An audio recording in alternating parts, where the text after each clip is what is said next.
same people? Rich banker men from Germany, flying under the banner of the Red Shield. They finance both sides of the war. We must hurry! That's him, the Red Shield courier! Shoot him! No, I'm not shooting anyone. Damn it, High! What? He beat everyone back with the news of the war and told England that Napoleon won. The Red Shield bankers in London pretended that England was doomed and started selling their English stocks. The English went into a selling frenzy to get rid of worthless English money. But the English won, right? Of course they won, but it was a trick by Red Shield. They waited until the stocks plummeted to pennies and then bought England back for nearly nothing. What? They did that? How? When the English leaders found out, they had no choice but to give themselves over to the Red Shield. Their money was gone and they were slaves to the Red Shield war debt. Since that time, the English have been paying their national taxes directly to the Red Shield private bankers. The people have no idea. But the bankers bragged about what they did to us, laughing at us all the way to the bank. Why, it's the best business I've ever done. If I can control a nation's wealth, I care not who makes its laws. Oh, is this what Jefferson wanted to show me? No, look. They're in America, too? The Red Shield banks are here, Pop. Seeking a way to conquer our American dream. The dream you have, Pop. The dream of free men. They tried to take over our country many times and failed because Jefferson and the Patriots vowed to stop the evil tyrants at all costs. By authority of eternal God, he would not let the bankers win here. To preserve our independence, we must not let our rulers load us with perpetual debt. We must make our choice between economy and liberty or profusion and servitude. Wow. I place economy among the first and most important of Republican virtues, and public debt is the greatest of the dangers to be feared. It is incumbent on every generation to pay its own debts as it goes. We must have a central bank to secure this country's finances. If the American people ever allow private banks to control the issue of their money, first by inflation and then by deflation, the banks and corporations that will grow up around them will deprive the people of their property until their children will wake up homeless on the very continent their fathers conquered. Jefferson, you're mad. This country will have a central bank. Who's that? America's first Secretary of Treasury. Alexander Hamilton? Not for long. Aaron Burr, Thomas Jefferson's vice president. They didn't take too kindly to our first Sec Treasury. Sweet shot, Burr. The first attempt at a central bank only lasted 20 years and we shut it down. But the bankers tried again against Old Hickory President Andrew Jackson. You are a den of vipers and thieves. I intend to rout you out, and by the eternal God, I will rout you out. After surviving an assassination attempt, Jackson finally defeated the bank in 1836. When asked what was the greatest accomplishment in his life, Old Hickory replied, I killed the bank. And those were his last words. I killed the bank. And with real money backed with real gold, our country experienced the greatest boom in any nation's history. Oh, it was beautiful, pal. But the bankers, greedy for more power and wealth, were concocting their most ambitious plan yet to once and for all take control of the finances of the United States. In 1910, a secret meeting was held at the J.P. Morgan estate on Jekyll Island off the coast of Georgia. This meeting was so secretive, so concealed from government and public knowledge that the 10 attendees used code names. I am clearly the richest man, so I should be the one to run the super-secret central bank. I own all the oil in America. I'm clearly richer than you will ever be, hula girl. I should run the super-secret central bank. You're nothing compared to me, lube job. I shall run the secret bank. Silence! Supreme Master Leader, I didn't know you were gonna be here. I'm not. Neither are you, dumbass. Oh, yeah, right. He's so smart. None of you shall run the bank. We have failed in the past because of openness. This time, the key to success is secrecy. The people must believe that they run the bank. Yes, brilliant! A sneak attack. What's the plan? We first create panic, then we show them the solution. With our man in office and well-planned timing, we will have our central bank. And so the people think it is theirs. We shall christen it Federal. The Federal Reserve.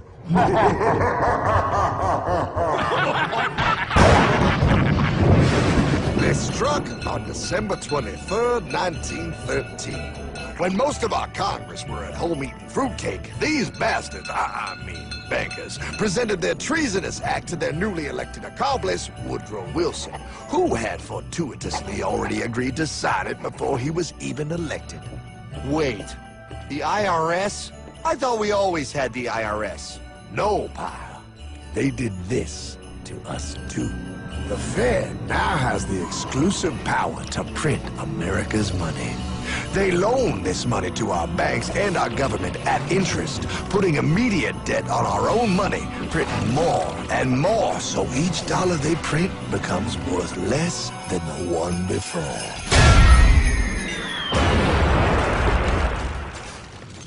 Merry Christmas. What in the hell is that? That pile is how our government now must pay back these debts to the Fed. Your taxes did not go to your government. They don't? It's the greatest theft in human history. But, oh, okay, I mean, I sort of get what you're saying, but it's all so confusing. And really, Hartman, I don't see how it affects me at all. If I had more money, none of this would have happened. Hartman?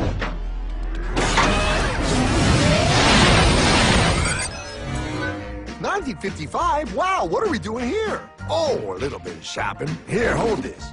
Gallon of gas, 23 cents. Postage stamp, 3 cents. Ounce of gold, $35. Hot baby. Priceless. Best be getting back. Hey, Hartman! I need my car, man! Oh, was that my gold, Jay? Yeah, he'll be fine. Now, pal, would you agree that you have the same exact things you had in 1955? Yeah, 1 stamp, 1 gallon of gas, 1 ounce of gold, and 1 home. Wow, we just made a lot of money. Gotta pay your taxes. Bet it's nice to have made all that money. Wait, that isn't fair. Now I actually have less money. I can't even go buy the things I just sold. The IRS and the Fed's inflation work together, pal. They aren't just taxing gain, they are taxing their inflation. You are no richer than you were in 1955. Now, does that sound fair or American to you? Yeah, but I mean, who doesn't hate taxes? I hate the IRS anyway. Pal, the higher they make the inflation, the more your money they take. It's thievery. You're not paying taxes on any more. You are paying taxes on the same, and now you have less. They take our property away right in front of our eyes, just like Thomas Jefferson said they would. What's that? Oh, they found us! Quick, my sword! What sword? We don't need your banking machine! I'll condemn you to die, damn it! Die! Pile! The lanky bogey on my 9! Take him at his knees!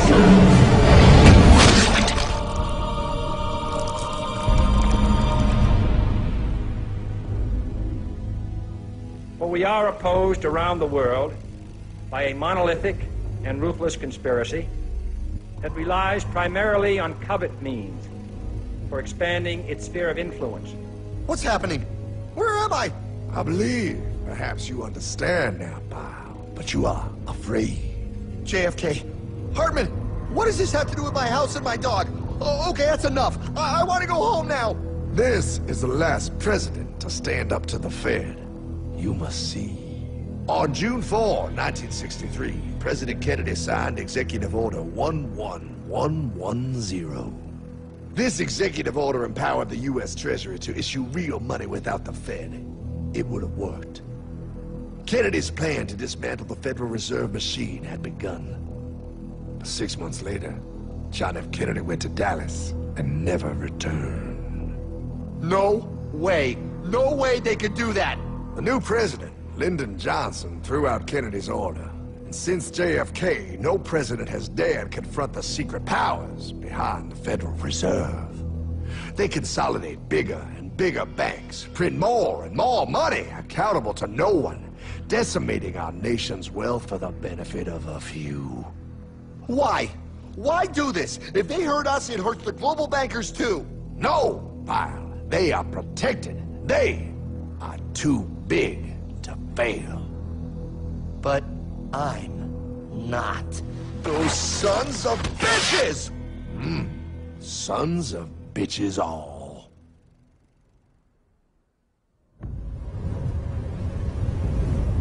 The day was cold. The wind sharp and strong. But we were determined. The bankers and their parasites had us vastly outnumbered, but their hubris made them weak. Not like us. Not like this band of immortals we have assembled. We have come to take back our... Hardman? Is that... My dog. Oh, Then the inevitable. The money kings could ignore us no longer. They sent an emissary, a cog in their machine of greed to bring about our submission. Hank Paulson. Hardman, this is blasphemy. We own the corners of the earth. It is futile to challenge us. Oh, I've seen that look before. That of a predator taking in the scent of its prey. Bold, fearless. The look of a free man. You have come far, Hardman. Farther than most. Be smart now. Join us. We will bring you money, power, everything you want. You can be one of us, if you will kneel.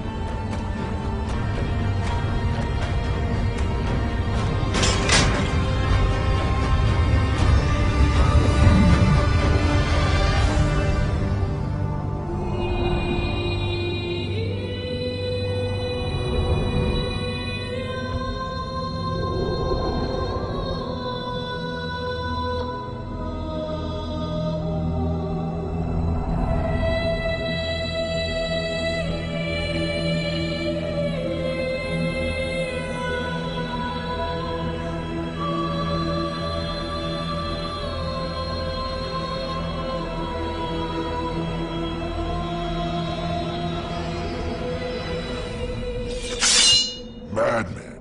You're a madman. We're offering you everything. What do you think this is?